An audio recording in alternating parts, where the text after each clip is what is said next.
Interview. Ce samedi 5 août, un nouveau numéro du magazine À la vie, à la terre est diffusé sur Public Sénat. La présentatrice Chloé Nabédian s'est confiée à Télé Loisirs sur ce programme qu'elle incarne et qui connaîtra une saison 2. Le 15 décembre 2023, Chloé Nabédian a créé la surprise en annonçant aux téléspectateurs qu'elle quittait la météo de France 2. Lors de son dernier bulletin, elle avait déclaré vouloir développer d'autres projets autour du climat. Mission accomplie pour l'animatrice qui a continué à s'engager contre le changement climatique notamment à travers une série documentaire, À la vie, à la terre diffusée sur TV5 Monde cette année. Après un numéro consacré aux îles de la Madeleine au Québec, Public Sénat rediffuse celui consacré aux oasis du Maroc ce samedi 5 août. Pour Télé Loisirs, celle qui avait débuté sur iTélé s'est confiée sur le magazine qu'elle incarne, ses combats mais aussi sa nouvelle émission à venir sur France 5, Les Sentinelles du climat annoncée à la conférence de presse de France Télévisions. Chloé Nabédian, je suis sortie de ma zone de confort Télé Loisirs, comment avez-vous été amenée à travailler sur la série documentaire À la vie, à la terre ? Chloé Nabédian, au printemps de l'année dernière, la rédactrice en chef du magazine m'a contacté pour me proposer de l'incarner. Le programme correspondait vraiment à ce que je voulais faire. Nous nous sommes retrouvés sur cette idée de montrer des solutions contre le changement climatique et d'éviter le discours trop militant et apocalyptique. On n'impose pas un point de vue autour du climat mais on donne toutes les connaissances sur le sujet pour que les téléspectateurs se fassent leur propre avis. Si est-il vraiment le magazine que je rêvais d'incarner ? De quelle manière vous vous êtes impliqué dans ce documentaire ? Des enquêtrices travaillent d'arrache-pied dessus sur la recherche des lieux et des personnes que je vais rencontrer. Après, on échange tous ensemble sur des thèmes qui pourraient nous paraître intéressants.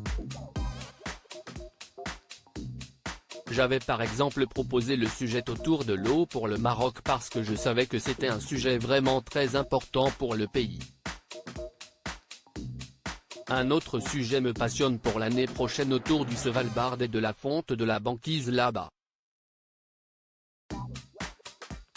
Si est un lieu au cœur du réchauffement climatique, j'espère que ce sera le sujet d'un prochain numéro. Quelles rencontres vous ont particulièrement marqué ? Le géologue Lachon Kabiri m'a bluffé par sa générosité profonde. Il a œuvré pour sa communauté, redonné vie à ses oasis au Maroc et trouvé des solutions absolument incroyables. Cécile Enodjébé aussi qui a décidé de tout quitter pour créer son association Cameroun Écologie pour aider les femmes rurales à sortir de la pauvreté tout en les aidant à s'adapter au changement climatique. Avez-vous rencontré des difficultés lors du tournage ? Si est un exercice que je ne connaissais pas donc j'ai dû comprendre ce qu'on attendait de moi sur les séquences. Au début, j'étais guidé de A à Z mais j'ai intégré au fur et à mesure la mécanique. Cela a été l'apprentissage d'un nouvel exercice où je suis sorti de ma zone de confort mais c'était passionnant.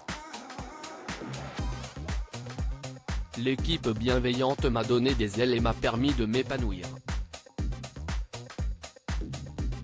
Chloé Nabédian, si est un tournage qui m'a encore plus heurté que les autres. La série documentaire repart sur une saison 2. Quel va être le sujet du premier épisode ? Nous allons parler de la fonte accélérée des glaciers en Suisse. Si est un tournage qui m'a encore plus heurté que les autres parce que la montagne est censée être le dernier refuge face à la chaleur. J'avais prévu toutes mes combinaisons de ski mais à 2500 mètres d'altitude, et on crevait de chaud avec l'équipe. On était face à la mort des glaciers qui ne survivront pas de toute façon. Comment est née votre conscience écologique? CIST surtout grâce à mon métier de journaliste météo. À un moment donné, on se heurte à une réalité. Et la prise de conscience est d'autant plus forte. On rencontre plein de chercheurs, on discute avec eux et on voit à quel point il y a urgence pour eux et après sur le terrain, on constate effectivement ces changements. Que dites-vous à ceux qui pointent la météo de ce mois de juillet? Malgré le temps maussade dans le nord et l'ouest, il fait extrêmement chaud.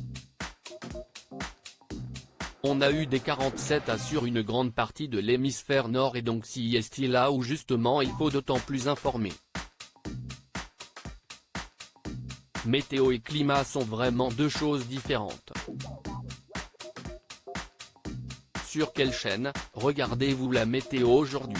Je reste fidèle à France 2 qui est ma chaîne de cœur, quand je peux la voir car je n'aille pas de télévision.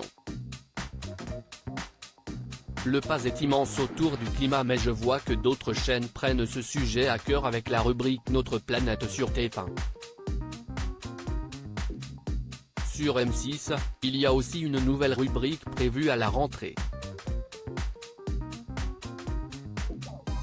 CIST formidable qu'on donne davantage de moyens pour que ces sujets soient sur le devant de la scène. Les téléspectateurs sont tombés sous le charme d'Angers Noiret cet été sur TF1. Que vous inspire ce phénomène? Cela montre que les animateurs météo sont importants et qu'ils font vraiment partie du quotidien des Français. La manière dont ils parlent de ce sujet peut faire la différence. Je connais Ange parce qu'on a travaillé ensemble sur la chaîne météo. On reste proche de cette famille parce qu'on a grandi avec elle. Ange est très talentueux et on a besoin de personnes comme lui pour parler de ces sujets-là.